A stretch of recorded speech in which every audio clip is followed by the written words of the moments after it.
வணக்கம். நான் உங்கள் அன்பான சயின்டிஃபிக் வேதிக் அஸ்ட்ராலஜர் ஆஸ்ட்ரோ அருண்ஜி பேசுகிறேன். நல்லது நினைப்போம், நல்லதே நடக்கும்.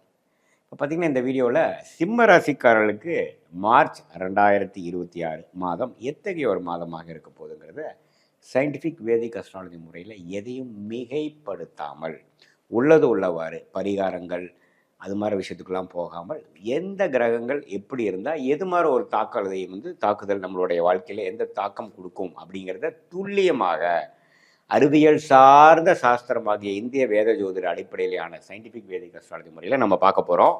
இப்போ சிம்மராசிக்கு பார்த்தீங்கன்னா 11ஆம் இடத்துல குரு இருக்கிறார், 8ஆம் இடத்துல அஷ்டம சனியாக சனி இருக்கிறார், அதே சமயத்தில் 7ஆம் இடத்துல ராகுவும் ராசிக்குள்ள கேதுவும் நீடித்திருக்கிறார் மார்ச் மாதம் முழுவதும்.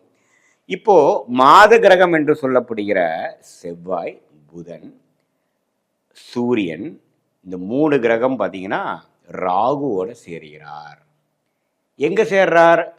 சிம்மராசிக்கு 7ஆம் இடத்துல சேர்றார். ஸோ இது ஒரு கிரிட்டிக்கலான ஒரு காம்பினேஷன். இதில் சுக்கிரன் மட்டும் 8ஆம் இடத்துக்கு மாறுகிறார். இப்போ சுக்கிரனும் 8ல் போயிட்டார், சனியும் 8ல், 7ஆம் இடத்துல ராகுவோட கிரகணம் ஆகக்கூடிய அமைப்பு சூரியன் பெறுகிறார். சூரியன் யாரு?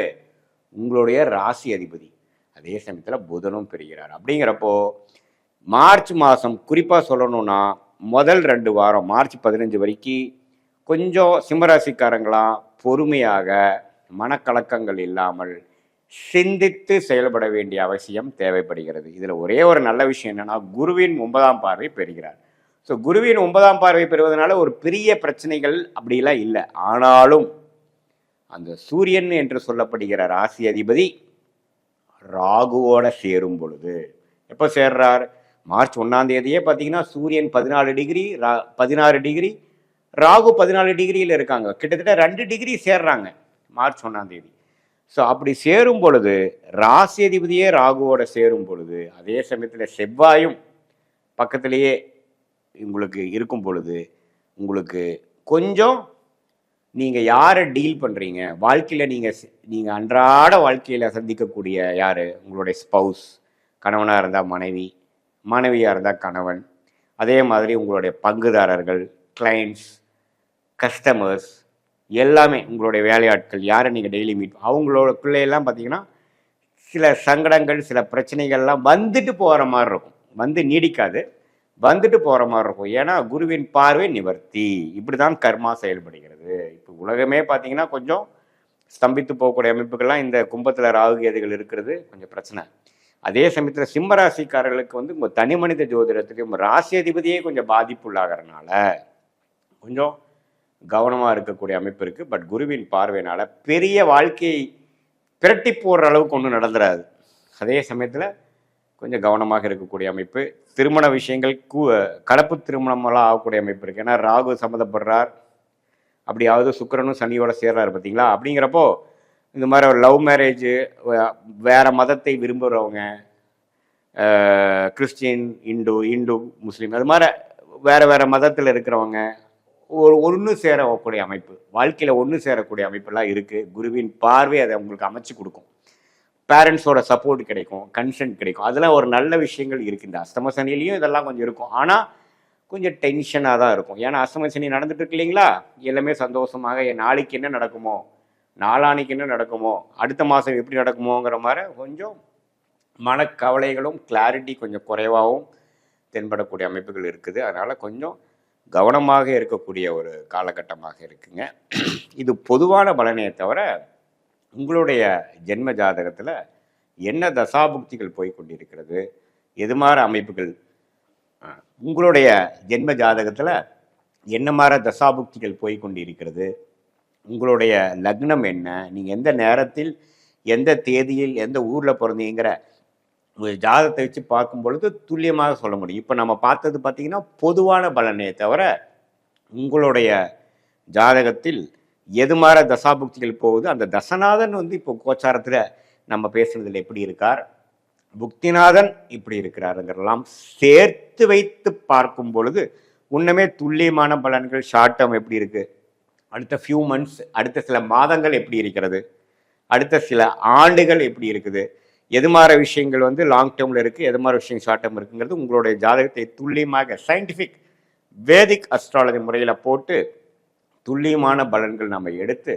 அது மூலமாக எந்த நேரத்தில் எது செய்யலாம், எது நடக்கும், எந்த நேரம் வரைக்கும் நம்ம வெயிட் பண்ணணும், எப்போ நடந்துட்டா பரவாயில்ல, எப்போ வெளிநாடு வாய்ப்புகள், எப்போ வேலை மாற்றம், எப்போ தொழில் மேன்மை, எப்போ கடன் அடைதல், எப்போ சில எதிர்பார்க்குற பணவரவு வரும், சுப விஷயங்கள் எப்போ நடக்கும், குழந்தை பேர் எதிர்பார்க்குறவங்களுக்கு எப்போ குழந்தை கிடைக்கும், கல்யாணம் எப்போ நடக்கும், அது மாதிரி ஒரு வாழ்க்கைக்கு தேவையான அத்தியாவசியமான சில விஷயங்களுக்கு நம்ம கிளாரிட்டி இல்லாமல் இருக்கும் பொழுது இந்திய வேத ஜோதிட அடிப்படையிலான சயின்டிஃபிக் வேதிக் அஸ்ட்ராலஜி உங்களுக்கு உறுதுணையாக உங்களை மேலும் குழப்பாமல், கிளாரிட்டியோட, அதிகம் மிகைப்படுத்தாமல், பயமுறுத்தாமல், எந்தெந்த விஷயங்கள் எப்படி எப்படி இருக்குது, எப்படி உங்களுக்கு தென்படுகிறது, எது மாதிரி நேரத்தில் எது மாதிரி விஷயங்கள் நடக்க காமிக்குது நம்ம ஜாதகம் அப்படிங்கிறத மிகைப்படுத்தாமல் உள்ளது உள்ளவாறு நம்ம பார்க்கும் பொழுது, இப்போ நம்ம நல்ல தசாபுக்திகள் உங்களுக்கு போகும் பொழுது நான் சொன்ன இந்த தீமையான சில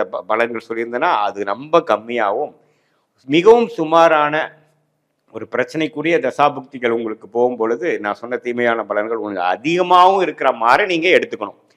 ஆனால் உங்களோட ஜென்ம ஜாதகத்தை துல்லியமாக பார்க்கும் பொழுது தான் முழுமையான அக்யூரேட்டான ப்ரெடிக்ஷன் பண்ணி அது பிரகாரம் நம்ம வாழ்க்கையை திட்டமிட்டு தேவையற்ற பண விரயங்கள், தேவையற்ற பொருள் விரயங்களை தவிர்த்து கரெக்டாக நம்மளுடைய பொட்டென்ஷியல் என்ன, நமக்கு தகுதி என்னவோ அதை மேலும் நாம் ரெட்டிப்பாக்கி நம்மளுடைய பலனை, நம்மளோட ரிசல்ட்டை ரெட்டிப்பாக்குற விஷயங்கள் எப்படி, அதுக்கு டைமிங் என்ன, எந்த நேரத்தில் எது செஞ்சோம்னா நமக்கு கரெக்டாக விழும் அப்படிங்கிறதை தெரிந்து நம்மளுடைய ஃபார்ச்சுனேட்டான ஃபீல்டு என்ன, நமக்கு வரக்கூடிய அருமையான துறை எது நமக்கு லாபத்தை கொடுக்கும், எது நமக்கு சரி வராது, வேலையா தொழிலா, எது மாதிரி விஷயங்கள்ங்கிறதெல்லாம் நம்ம ஜாதக அடிப்படையிலான ஒரு கிரகம் நம்ம ஜாதகத்தில் எப்படி இருக்குது, ஸ்தான பலம் எப்படி இருக்குது, திக்பலம் என்ன இருக்குது, குருவின் பார்வை யார் யாருக்கு கிடைக்கிறார் அப்படிங்கிறதெல்லாம் சேர்த்து வைத்து பார்க்கும் பொழுது நம்மளுடைய ஜாதகத்தில் எந்த கிரகம் ரொம்ப ஃபார்ச்சுனேட்டாக யோகமாக இருக்கோ அந்த